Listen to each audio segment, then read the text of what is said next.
are here in Caveman Audio with Steen Skrydstrup, and you are now witnessing two Danes talking English to each other, which might sound like two Swedish cooks in Muppet Show, but English is my best. English is your best. That's good to hear. Anyway, Steen Skrydstrup is the founder of Caveman Audio and has a long history of doing great audio stuff that we will dive into today. And first of all, if you haven't been paying attention to the BP1 and BP1 Compact, I seriously urge you to go to Caveman Audio's website, or even better, the Bass Builder website, to check it out. Anyway, Steen, it's a real pleasure that you want me here. And nice that you come. Yeah. And can you tell us how you got into this industry of audio and your love for music in general? I started out many years ago as a guitar player. Okay. And we're back in the early mid-'80s. And somehow I grew, I found the interest of how a system works. And it was quite natural for me, for whatever reason. And instead of doing drugs and alcohol, I built various systems. And after that, I started to do it for other people as well. And after 10 years or something, mid-'90s, I contacted a couple of companies. We won't name any names. I had some improvement for their equipment. And they basically told me, look, if you don't like it, build your own stuff. And, you know, we're from this part of Denmark. It's called Jutland, both of us. And we're little stubborn people. And I thought, okay. So, yeah, I started out back in the kitchen, and I had some trained people in my network that would help me, you know, how do I calculate whatever it was. But apart from that, it's learning by doing. Okay. And you know, studying and learning a lot about electronics. Yeah. So this is also for the viewers a part of Jutland in Denmark, where within 100 kilometers you could also say TC Electronic, and you could also say T-Rex and Emma pedals. So it is kind of like at least the hub of many pedal companies in Denmark, and I would also dare to say in Europe, actually, if you look at the names of those companies. And for sure, I believe that Caveman Audio would also soon to be one of those that you recognize being from the same area, because the quality is most definitely there. So I guess trial by error and the love for music and electronics kind of developed, and networking, and you soon began to work with some prominent names. It took a little while, but the basic was that I had an idea about how I wanted stuff to sound and work, and it didn't exist. Okay. And I got obsessed. I soon learned that audio systems is all about math. There are signal levels and impedances that has to match, and that enabled me to build very silent systems without hums and noise. And then I dived into the whole switching technology and blah, blah, blah. And yes, then I started to work with prominent names. And that took me kind of to the next level, because the requirements when you play, you know, Madison Square Garden or Wembley Arena is a little different than playing in the local pub. I've been working with guitar players and guitar audio systems for the past 25 years. But in the last 5 years, I also started to work a lot with bass players. Yeah. And I found that, I hope I don't offend anyone. I definitely don't mean to. But from my point of view, I think that you bass players have been kind of left in the dark for a lot of years. Yes. And I started to one of the last, what do you call that, issues that I really cared about with the guitars is you have your guitar rig, your amp, your stomp boxes, whatnot, and your cabinet, and it sounds great. How do you take that sound that comes out of the cabinet, transform it to the front of house speaker systems, and to make it sound identical? I know you put mics in front of it, but it's a little more complicated than that. It involves some mic pre's and placement and all. And a lot of you bass players, you have your great amp, but a lot of the time, the front of house guy won't even use whatever DI the amp has. And you get stuck with some cheap DI box, which means that your sound is not represented on the front of house or in a recording. To mic bass amps is a little more tricky than to mic guitar amps because we have these low frequencies. And then I started to think about, I previously worked in the acoustic world as well, because you have kind of the same issue. And the idea was to have your sound, and my first thought was that should be a preamp. Today, a lot of bass players and musicians in general, you start to use in-ear systems. And, we don't want the 1,000 decibel on stage level anymore. A lot of places it's not even allowed.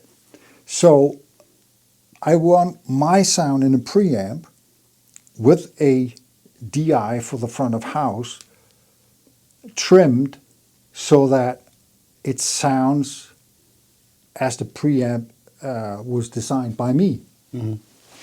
And then you have your amp is kind of reduced often to a monitor to give you the oomph. Yeah, the on physics stage. of it. The physics of it. Yeah. And I started to custom build those 4 or 5 years ago and got some really great feedback. And what is it? A year and a half, 2 years ago, we started to make it a standard product. Yeah. First, we came with the BP1, then we came with the Compact, and of course, I have the flagship, the bass one. Yeah. And pretty soon, we'll launch our new compressor, which there's a little twist to that unit, but we can talk about that. We'll talk about that a little later. If we're going into the subject of preamps and the function of preamp, what are your thoughts about a bass preamp and what does it need to produce regarding the bass sounds? Do you have some philosophies regarding that? Yeah, I think, at the end of the day, I have to say that it's all a matter of taste, right? There's no right or wrong. It's a matter of taste. I find that that goes for the guitar world as well. A lot of bass amps and guitar amps, for that matter, has a lot of low end, a lot of highs, but not very much mid-range. And that sounds pretty awesome when you're on your own. But in a context, when you have drums, you have guitars, it's the mid-range. And in the bass, it's the lower mid-range. I don't want the bass, that's my personal taste. I want the bass preamp first and foremost to express, no, that's wrongly put, that you can express who you are as a bass player. I don't want it to tell you how to sound. I want it to be simple, have a gain and a level, no EQ, because I shaped it inside, internally. I don't want the low end to go below the kick drum. And the kick drum typically is around 60 hertz, where it's most pronounced. I want it around 80, and I want a lot of mid-range, especially in the lower region. I don't want the very highs, because then we'd start to interfere with guitars, keyboards. So it's in that area. Same with my guitar amp, they're very mid-rangey, because all this sub will interfere with where the bass should be. Correct. So everything, it's from the idea, the principle of when you make your sound, when you trim your dial in your sound, your tone, don't do it alone. Do it in context. Do it with your band, in the rehearsal room, in the production rehearsals, whatever. Don't do it alone. Because the frequencies that stand out, I guarantee you they are different than you think they are. You think they're lower than they actually are. That's my take on it. I also think that I also need to say that when you're saying mid-range, it's not like a gnarly mid-range. Yeah, it just feels very natural to me when I plug a bass in, no matter if it's a passive or an active bass. It feels like it's enhancing the instrument, the actual instrument, and the player, and not necessarily adding that much to the color, but just. What do you call it? Emphasizing the player and the bass. And another thing I noticed when often when I hear a bass player, I can sounds like a bass, and there's a lot of oomph and everything, but I can't hear the string. Yeah. And we all know the fret noise Yeah. when you play through an amp or you play acoustically.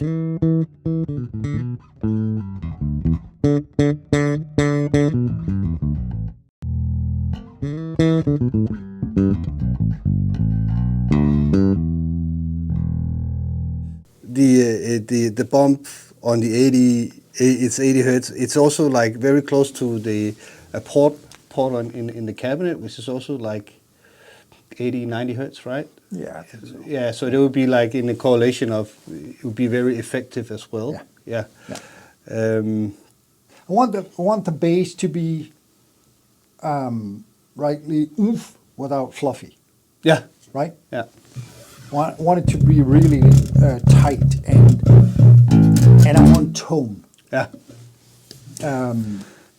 So one of the things I've noticed, and also some of the bass players have noticed, is that the feel we get to the relation of the string when we're playing the BP1, which it feels very close, if that's the right word, or fast response. It seems like your sound is in your face, kind of not like sour in your face, but it feels like the information and texture of the bass sounds really get enhanced. Is that the low mids, or where does that come from? That you get it to be so close? I think it's a couple of things. First of all my units are 100% analog. There's no digital technology inside them. That has a faster response. You don't have any latency with the ADDA converters. And secondly, I think that often when you find whatever amp or whatever it is a bit slow, even though it's solid state. Mhm. It's the lack of mid range, Yeah. because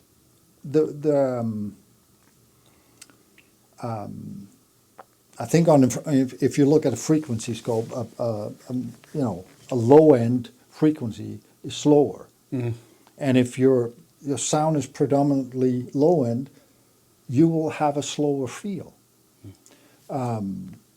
So it's all in the circuitry of the units, and I think that people often, not bass players as such, because I mean, I'm a guitar player. I just like to play guitar. I don't necessarily know anything about the electronics, but the people that produce the stuff, guys like me, let me put it in a little different way.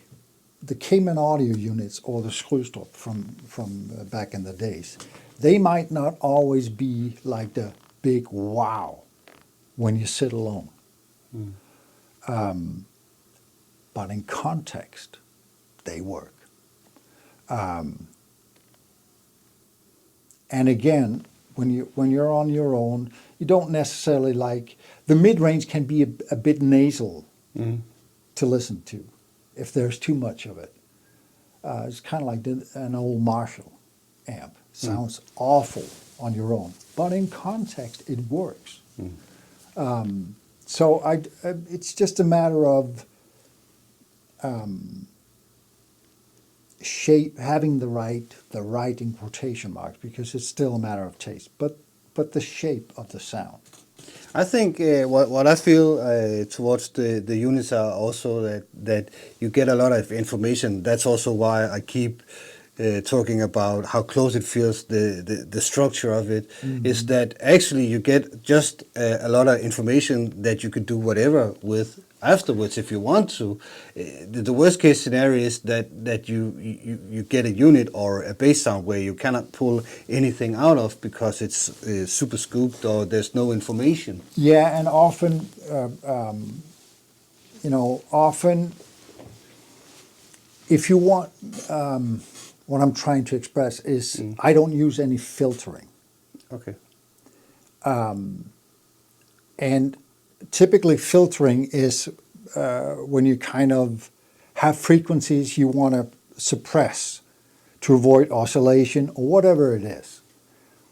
So it takes a lot more in the developing phase to really get the circuitry right. But once you eliminate all those filters, suppression filters, or whatever you want to call them, you get full harmonics. And I think that's a lot what you experience, is that you have the harmonics, sub harmonics, as well as what do they call above? Ultra harmonics? Let's go to harmonics. Harmonics, yeah. Yeah. Yeah. And if you play through whatever plug-in or digital stuff, there's no harmonics. All the fun stuff, which is where you actually can shape your tone, is gone. So we like it 100% analog. That's one way, at least. So obviously there's the form factor and some added features on the BP1. Could you talk about is there a sound difference between the BP1 and A little. BP1 Compact? I mean, this is actually the base one down here, which is the big 2-unit rack version, is The mothership. the mothership. Yeah. This is a scaled down version of the base one, Okay. without the parallel compression and EQ and everything, but it's basically the same preamp. Okay.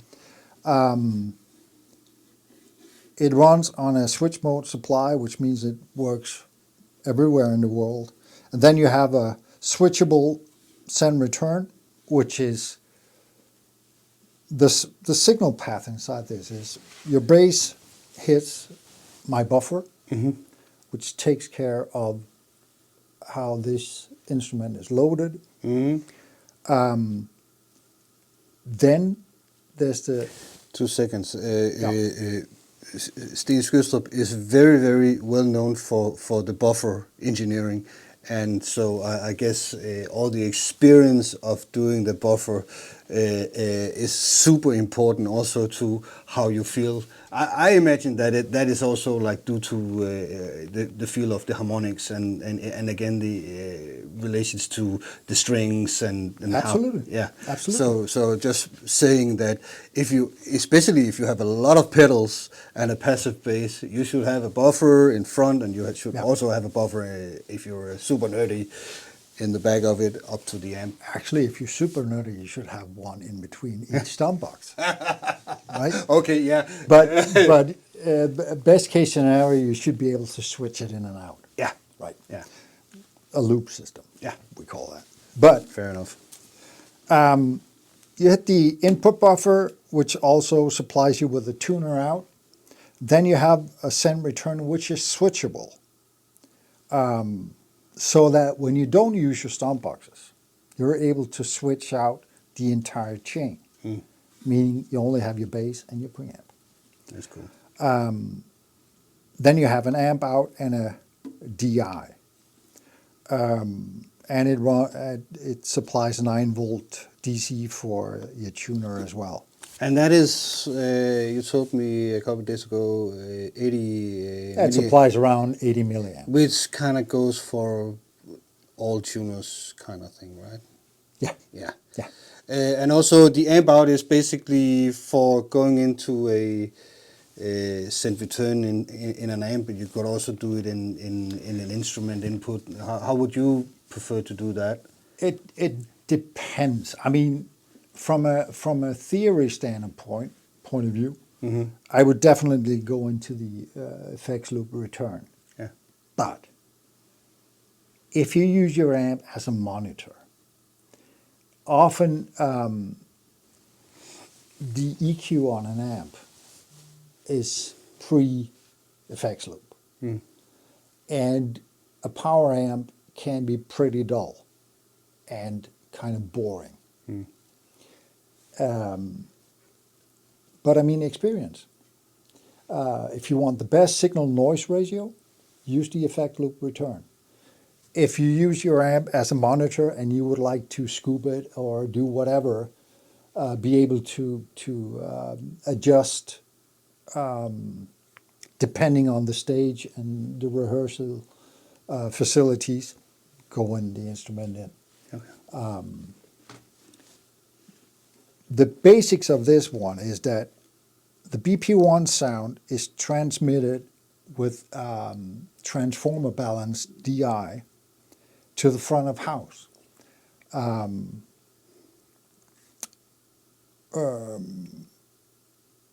The amp out is transformer balanced as well. It's actually a mirror image. Okay.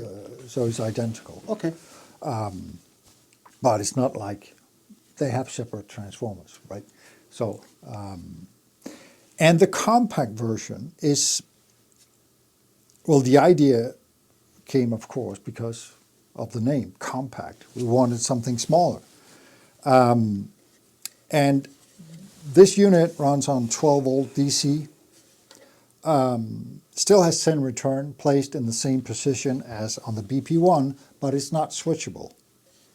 Amp out, tuner out, and a DI as well. No 9-volt for the tuner. The output section, the output circuitry on this one is a little different. Okay. Because this box here is full inside. It's stuffed. Okay. So it's physically not possible to have it in here. And I would not be able to run it on 12 volt either. Fair enough.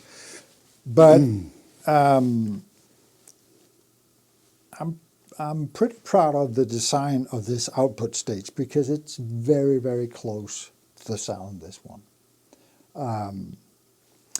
What is the difference? Well, you can test yourself in a minute, but I would say a little less string sound, a little less.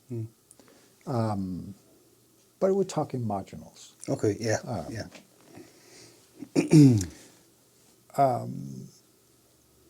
Why would I choose this one over this one?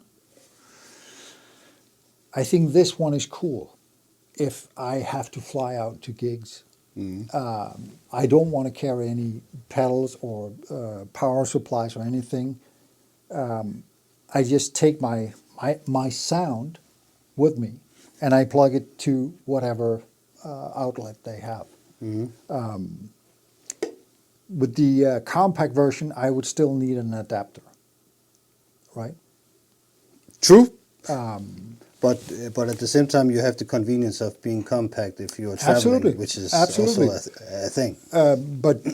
But again, you could have the transformer in, I'm not sure, but I'm just saying something here. Australia is pretty much different than the one in Norway. Yeah.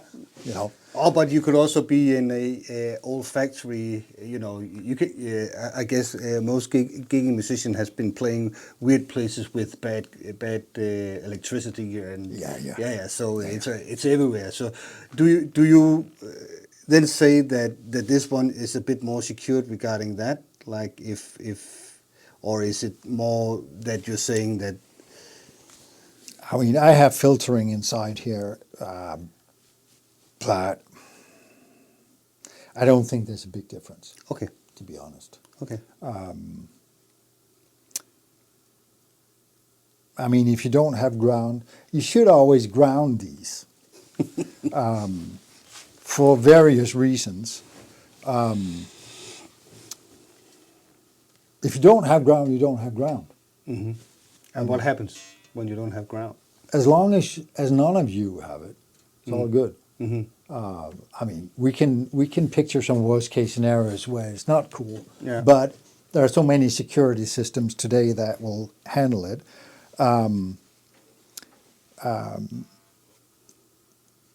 But you know, a lot of people, the issue comes when the rest of the gear is grounded, Yeah. and you're not, Yeah. and you want to sing in a microphone. Yeah. Then you will have a lesson to learn. Yeah. Yeah. But because that's happened when the front of house is grounded, but you're not. Yeah. Something happened. Okay, so besides talking nerdy stuff, and yes, you should always be grounded as a person, but also electronics. So this is the BP1, and maybe we should switch between them, or that would be a good idea. Absolutely.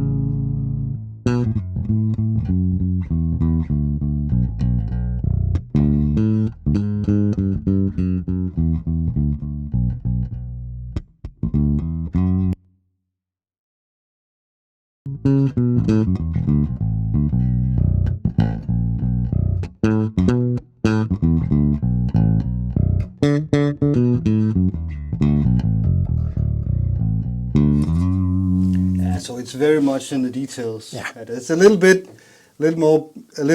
more beefy sound on the big one. A little more string and sound. a little more string sound. Yeah. So maybe a little opener. Yeah. Maybe a little bit, but as you probably can hear, small details. And obviously, if you're on a laptop or iPhone and that, then you should go to headphones or good absolutely. speakers, something Yeah. like that. Yeah. But it's very much in the detail. So now we will switch to something that will come out. The compressor the compressor. So that is a completely different take, I Yes. guess, you have compared to bass players. Bass players basically have like either you like compression or you hate compression, or the third, you don't understand compression. And I guess most of us basically don't understand compression. So if you'll start from the top. Compression is tricky. I'm going to stick out my neck here, and We like that. I think, basically, from what I know, most of you bass players use the compressor as an effect. Yeah. Use it between the bass and your amp or preamp, which means you compress your bass, and then you amplify it. I think that's wrong. That's yeah, sorry. But I think it's wrong because if you want to use an effect, cool. Keep on doing that. I would claim that you should use a compressor as a master compressor post your amp. Okay. What is the purpose? The purpose is to kind of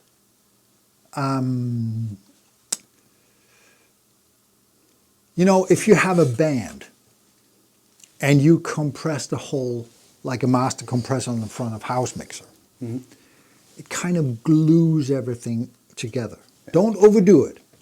We're talking subtle compression here. It kind of helps, especially on the high strings. Imagine that you could do that with your bass only.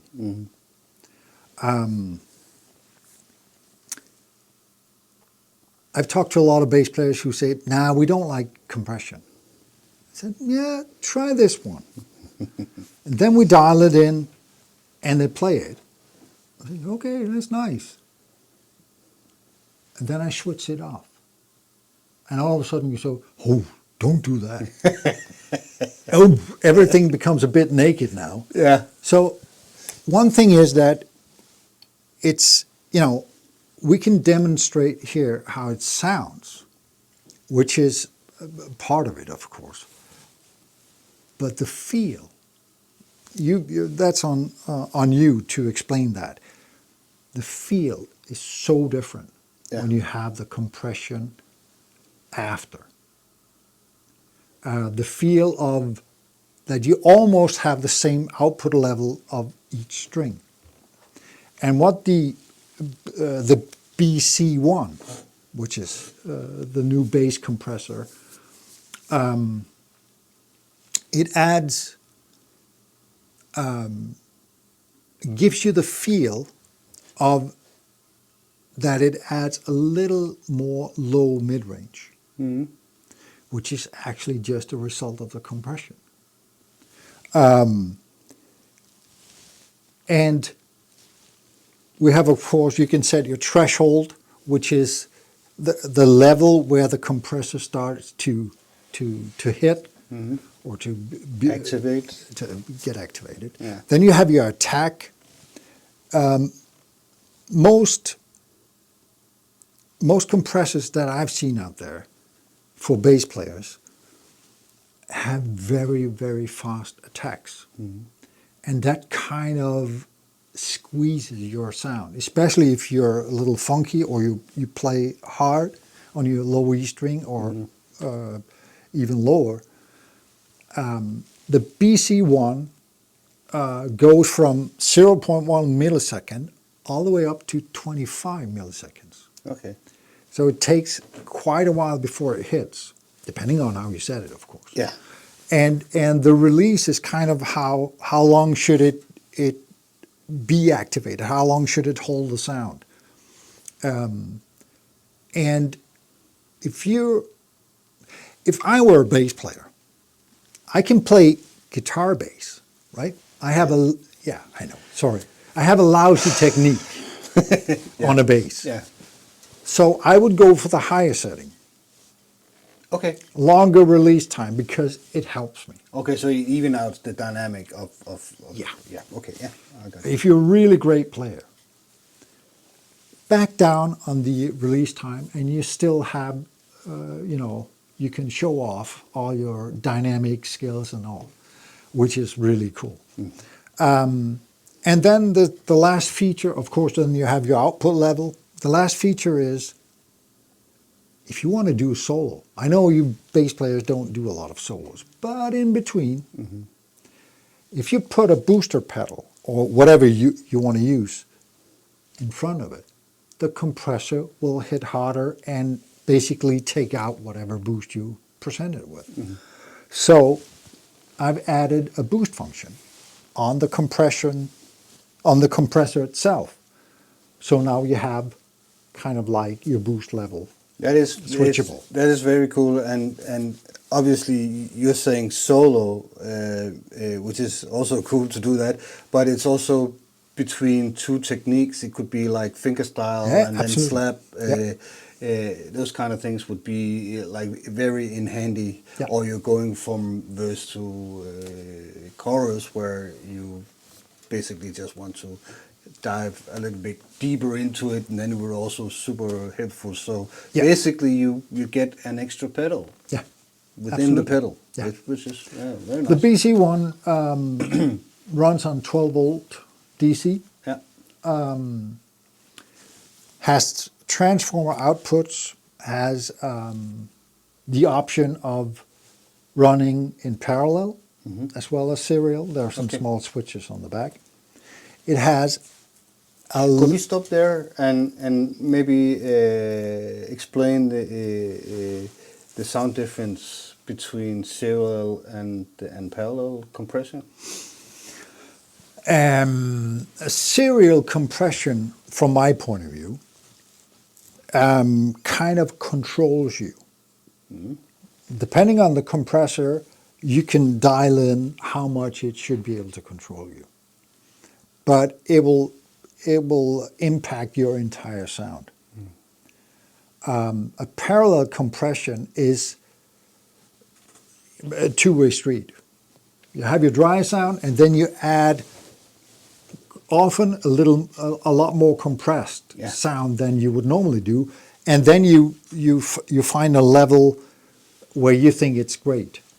On the bass one, there's a built-in parallel compressor, and you have the option to do both. I still think that if you want to use parallel or serial, that's a matter of taste. I think that you'll be surprised. I think most bass players would say beforehand, I would use parallel. But I would say that. Yeah, I know. Yeah, absolutely. Yeah. But I've tested the unit with a lot of bass players the last months, and they all said the same like you did. Yeah. And we always ended up on serial. But let's try it, I guess. Let's see what happens. Yeah. Now we set it for kind of like medium. We're only kind of, we don't overdo it. No? Okay.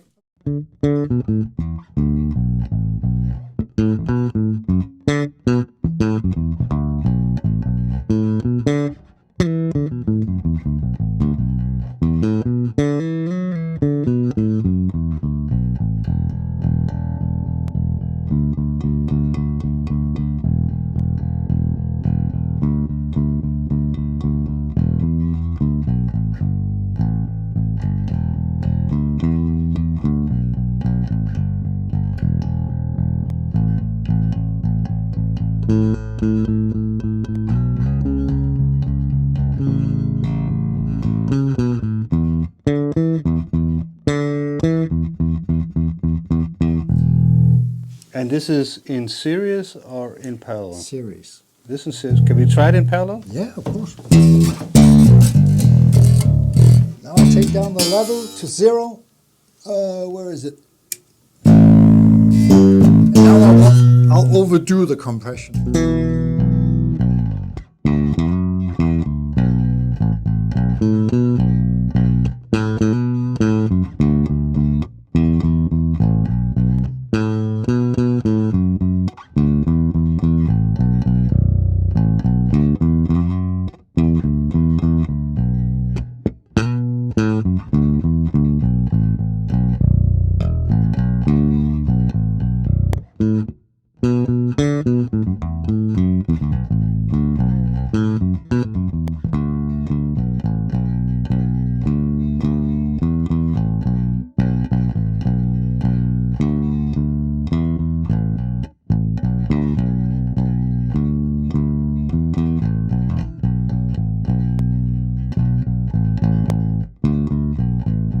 Now it's in series as well. Now it's in series. Yeah, I like the parallel better. Yeah. Yeah, you? yeah, Cool. Yeah. But if you want to do it like an effect, like the squashy kind of thing, I would do the series. Yeah, I think- and what we're missing right now is the rest of the band, Oh yeah. right? Because what the series does is kind of like when you hear a recording of your playing, it's kind of like, hey, that's cool, but we need to post whatever a little. When you hear it with series compression, it's kind of like it's done. It's like a finished product. And the thing is that you can all say, hey, we don't want that on my bass. Cool. But I can assure you, You'll have it your anyway. front of house guy, he will put it on anyway. Yeah, yeah. And that will be digital. Oh. And you don't have really control of how much or how little. And I think another benefit, and that goes for both, it's a little more pronounced in series, but you have it in parallel as well. Yeah. It's easier to play, I would say, In series or in parallel. just with the compression. The compression. Oh yeah, you feel like someone have your back. That's kind of thing what happens for sure. I like it when I say I like the parallel. It's also because I do like compression also on my bass sound when I'm standing in front of my rig. So I'm not like I don't like compression, but I do like that I have the attack from the drive signal on especially on the low end, and also have this the feel of the dynamics of the drive signals as well. So Let me try one thing. yeah. Go back to series.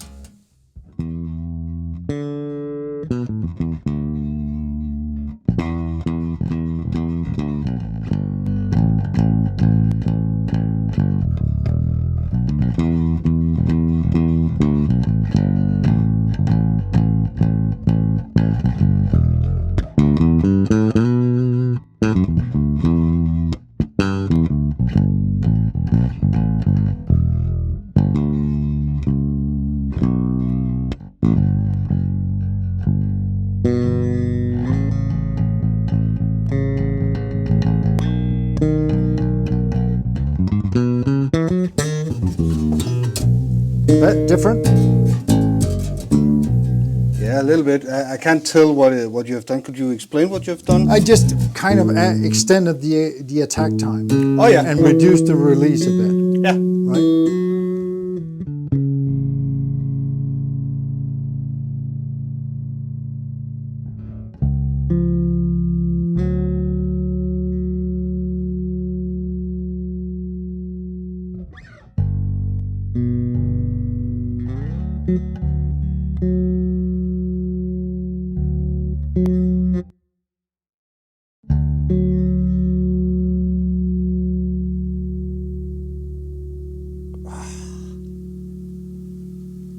And it helps you, and especially Yeah, if yeah. you know, whenever you do finger stuff, and actually it also helps you from, you know, if you accidentally really hit a note very hard, Yeah.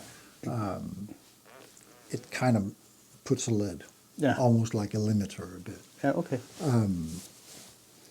Of course, it has like I said, it has a fully balanced line input, XLR, right?